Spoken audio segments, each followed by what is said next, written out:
Hello student, I am पूर्ति वैरागी, your Sanskrit teacher. आज हम आपकी पाठ्य पुस्तक रुचिरा भाग 1 और पाठ 6 यानी षष्ठ पाठ को हम पहले वीडियो में समुद्र तट पढ़कर अच्छे से समझ चुके हैं। आज हम इसके अभ्यास कार्य को करेंगे। ओके स्टूडेंट, तो सभी बच्चे अपनी बुक को ओपन करके इस अभ्यास कार्य को समझकर आपको अपनी बुक में करना है। उसके बाद आप अपनी नोट कॉपी में कर सकते हैं। तो सबसे पहले आपको अपनी पाठ्य पुस्तक से जो शब्दार्थ दे रखे हैं इनको आपको अच्छे से अपनी नोट कॉपी में करना है। ओके, अब इधर देखिए अभ्यास कार्य पर। अभ्यास कार्य पर देखिए सबसे पहला जो प्रश्न दे रखा है आपको वो है आपका पहला जो प्रश्न दे रखा है आपको अभ्यास में उच्चारण क्रोध जो ये शब्द दे रखे हैं इनका आपको उच्चारण करना है। सेल्फ में इन शब्दों को आपको उच्चारण करना है। दूसरा प्रश्न आप देखिए, अधोलिखितानां प्रश्नान उत्तरम लिखत। ओके, तो ये जो प्रश्न दे रखे हैं आपको, पहला प्रश्न है आपका क नंबर पर, जना का भी जल विहारम कुर्वन्ति। जना का भी जल विहारम कुर्वन्ति यानी लोग कहाँ पर जल विहार यानी नाव में बैठकर जल विहार करते हैं। तो इसका उत्तर मैं आपको अपनी नोट कॉपी से अभी करवा दूंगी। पहले आप प्रश्न समझ लीजिए। पहला प्रश्न है आपका, जना का भी जल विहारम कुर्वन्ति। तो इसका अर्थ है कि सभी लोग जल विहारम कहाँ पर करते हैं। दूसरा प्रश्न है आपका, भारतस्य दीर्घतम समुद्र तट कः।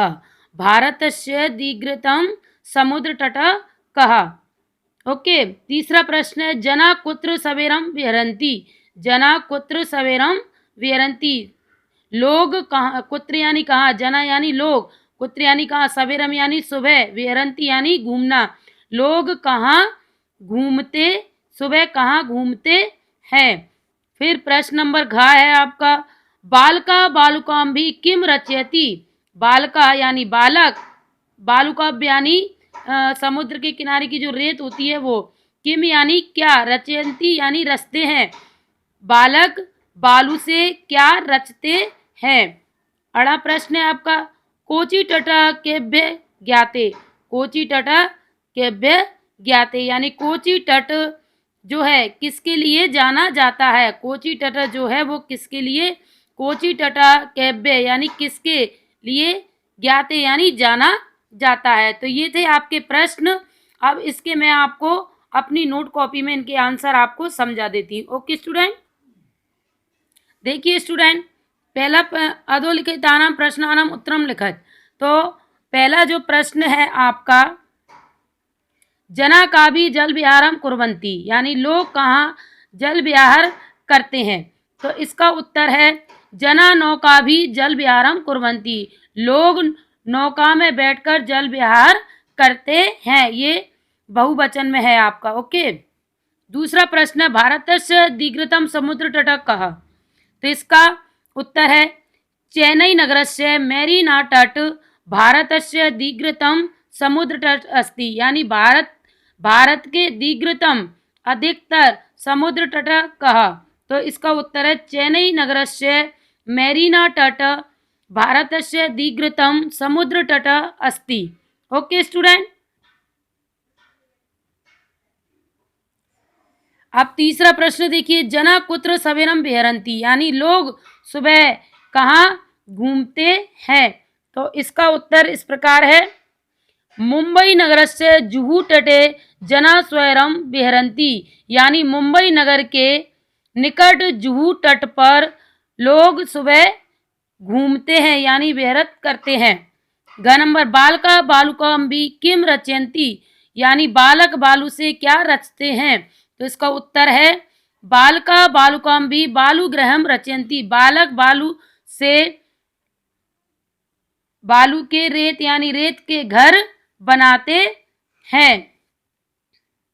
कोचि तट केभ्य ज्ञाते, कोचि तट के बारे में क्या विख्यात है या क्या जानते हैं? इसका उत्तर है कोची तट नारिकेलम फले ज्ञाते। कोची तट नारियल के पेड़ों के लिए जाना जाता है। ओके स्टूडेंट, तो ये थे आपके इसके प्रश्नोत्तर जो मैंने आपको करवा दें, आपको आपकी नोट कॉपी में भी करना है। ओके स्टूडेंट, तो अभी हम अपने अभ्यास कार्य को और आगे बढ़ाते हैं। देखिए, तीसरा प्रश्न दे रखा है आपका, मंजूषात पदानी चित्वा रिक्त स्थान पूर्यत, यानी इस ब्रैकेट में आपको देखकर रिक्त स्थानों को भरना है। तो इस ब्रैकेट में पहले आपको दे रखा है बंगोपसागर, प्रायद्वीप, पर्यटनाय, क्रीड़ा और संगम। तो आपका जो इसमें पहला प्रश्न दे रखा है खाली स्थान का, वो ये है कन्याकुमारी तटे तृणायाम सागरणाम भवती, यानी कन्याकुमारी के तट पर तृणायत 3 महासागरों का होता है। क्या होता है? संगम। तो क्या आएगा इसमें? तो यहाँ पर क्या आएगा आपका? संगम।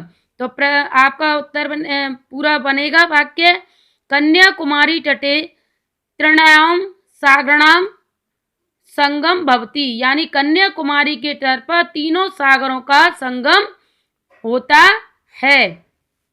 दूसरा है आपका भारत देशः इति कथ्यते। भारत देशः इति कथ्यते, तो भारत देशः प्रायद्वीपः इति कथ्यते, इसमें प्रायद्वीप आएगा। तीसरा है आपका जना समुद्र तटम आगच्छति। जना लोग समुद्र तटम यानी समुद्र तट पर आगच्छति, मतलब लोग समुद्र तट पर आते हैं। किस लिए? पर्यटनाय। समुद्र तट पर कौन आते हैं? पर्यटनाय, है ना। घ नंबर देखिए आपका बालकभ्य रोचयते, बालकों को क्या रुचिकर लगता है? बालकभ्य यानी बालकों को, रोचते क्या रुचिकर लगता है? क्रीड़ा, यानी बालकों को खेलना अच्छा लगता है। ओके, अब देखिए आपका अड़ा नंबर भारतस्य पूर्व दिशाया अस्ति। भारत के पूर्व दिशा में है। भारतस्य पूर्व दिशाया अस्ति, यानी भारत के पूर्व दिशा में है। तो भारत के पूर्व दिशा में क्या है?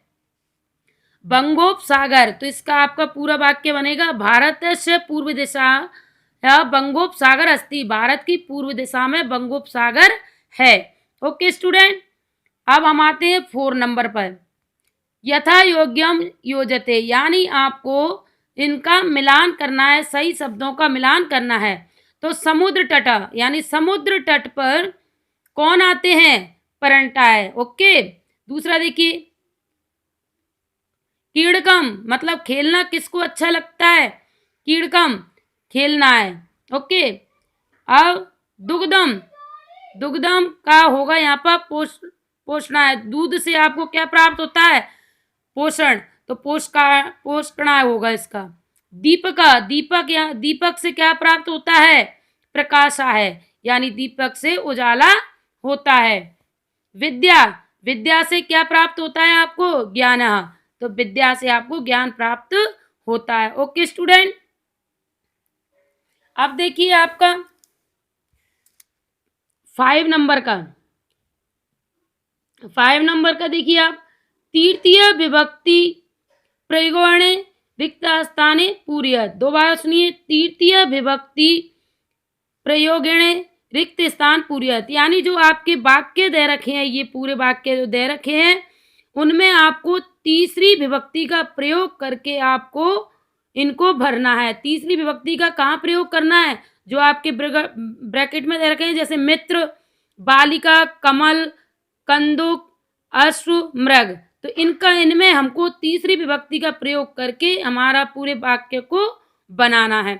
तो पहला आप उदाहरण देख लीजिए, वयोम, वयोम एक लड़के का नाम, वयोम मित्रेण सह गच्छति, वयोम अपने मित्रों के साथ जाता है। तो मित्र का तीसरी विभक्ति क्या होगा? मित्रेण। अब इसी प्रकार आप इसमें देखिए का नंबर, बालका सह पठन्ति, बालका सह पठन्ति यानी बालका। अब इसमें हमको बालक और बालिका के विभक्ति रूप देखना है। आपकी पाठ्य पुस्तक जो दे रखी है इसमें आपके पीछे बालक और बालिका के विभक्ति रूप दे रखे हैं, जो मैं बताती हूँ आपको। देखिए, आपकी जो बालक के विभक्ति रूप दे रखे हैं, एक वचन, द्विवचन, बहुवचन। ओके, इनमें हमको तीसरी विभक्ति देखना है। तीसरी विभक्ति में एक वचन में बालकेन, दूसरी में है बालकव्याम और तीसरी में है बालकई।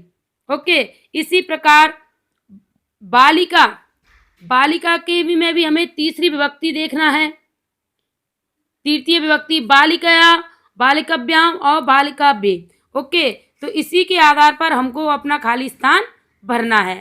ठीक है,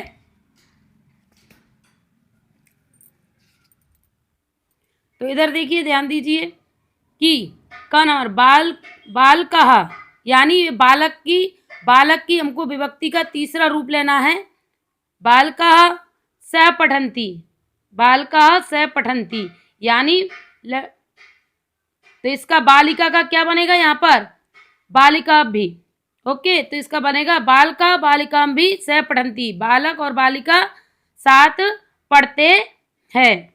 ओके, अड़ा देखिए, तड़ागा विभाषित, तड़ागा का अर्थ होता है तालाब, विभाषित यानी खिलते हैं। तो कमल की, ये इसमें बालक की तीसरी विभक्ति आएगी कमलई, तो तड़ागा कमलई विभाषित। ओके, अड़ा देखिए, सहम्पी खेलामी, सहम्पी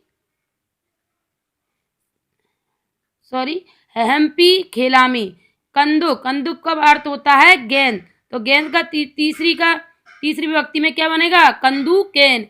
अहम्पी मैं भी खेलामी, मैं भी कंदुकेन खेलामी। ओके, घ देखिए, अश्वा से धावती, तो अश्व का बालक की विभक्ति का तीसरा रूप बनेगा अश्वई, तो अश्वई से धावती। ओके, अड़ा देखिए, मृगा सह चरंती, मृगा सह चरंती, तो इसका मृग का बनेगा मृगे, तो मृगा मृगे सह चरंती यानी हिरण, मृगा और मृगे साथ में चरते हैं। इस प्रकार आपको इनको तीसरी विभक्ति में बालक और बालिका के तीसरी विभक्ति एक वचन, द्विवचन, बहुवचन के साथ इनको करना है। आप अपनी सेल्फ स्टडी में भी इसको कर सकते हैं। इधर देखिए आप, अब आता है आपका 6 नंबर। 6 नंबर का प्रश्न ये है आपका, अधोलिखितम व्रत चित्रम पश्यत, यानी जो व्रत चित्र दे रखा है आपको, जो सर्कल में दे रखा है, इसको आपको देखना है। उदाहरण अनुसारण कोष्ठगतै शब्दै उचित वाक्यानि, यानी कोष्ठ, आप इस चक्र को देखिए, इसमें से आप उचित शब्दों को चुनकर वाक्यों का निर्माण कीजिए। तो आप इसमें देखिए, पहला वाक्य, रहीम मित्रण सह क्रीडन्ति, रहीम अपने मित्रों के साथ खेलता है। ठीक वैसे ही इस चित्र में देखिए, कर्ता हमको दे रखा है रहीम, यानी हर एक के साथ हमें कर्ता एक ही रखना है, रहीम। तो पहले चक्र में देखिए आपको दे रखा है नौका, हस्त, कमल, द्विचक्रिका, मित्र, वायुयान, तुल्लिका, यानी इसमें हमको चीजों के नाम दे रखे हैं। और तीसरे ब्रैकेट में दे रखा है कंदुकम, पत्रम, आपणम, सह, हा, चित्रम, जलम। और चौथे में हमको दे रखा है, देखो, लिखती, गच्छति, क्रीडन्ति, आगच्छत, रचयन्ति, पिबसी, करोति, यानी इसमें हमको क्रिया रूप दे रखे हैं, इसमें हमको कर्म के बता रखे हैं, और इस प्रकार हमको वाक्य बनाना है। तो पहला वाक्य जो बना है, रहीम मित्र सह क्रीडन्ति, तो पहला ऑलरेडी यहाँ पर हमारा बना हुआ है, रहीम मित्र सह क्रीडन्ति, यानी रहीम अपने मित्रों के साथ खेलता है। तो दूसरे नंबर पर देखिए आप, रहीम द्विचक्रिका आपणम गच्छति, रहीम साइकिल से जाता है। तो यहाँ पर ये वाक्य बनाकर आपको दूसरे नंबर में लिखना है। तीसरा आप देखिए, रहीम कलम पत्रम लिखती। रहीम कलम पत्रम लिखती, तो रहीम कलम से पत्र लिखता है। तो आपके तीसरे नंबर में बन जाएगा रहीम कलम पत्रम लिखंती, रहीम कलम से पत्र लिखता है। ठीक वैसे ही चौथा बनेगा रहीम हस्त कंदुकम छिपती, रहीम हस्त कंदुकम छिपती, रहीम हाथ से गेंद उछालता है। ठीक वैसे ही आपका पांचवा नंबर बनेगा रहीम नौका जल विहारम करोती, रहीम नौका से जल विहारम करता है। 6 नंबर देखिए रहीम चस्कह जलम पिबती, रहीम गिलास से पानी पीता है। ये वाक्य बन गया आपका। फिर 7वां देखिए रहीम तुल्लिका चित्रम रचयति, रहीम चित्र बनाता है। 8वें नंबर में देखिए रहीम वायुयान आगच्छत, रहीम वायुयान आगच्छत। इस प्रकार आपके 8 वाक्य बन जाएंगे जो आपको नोट कॉपी में करना है। ओके स्टूडेंट, तो ये हमारा 6 चैप्टर कंप्लीट हो गया है। आपको अपनी नोट कॉपी में 5 और 6 चैप्टर कंप्लीट करना है। Okay student.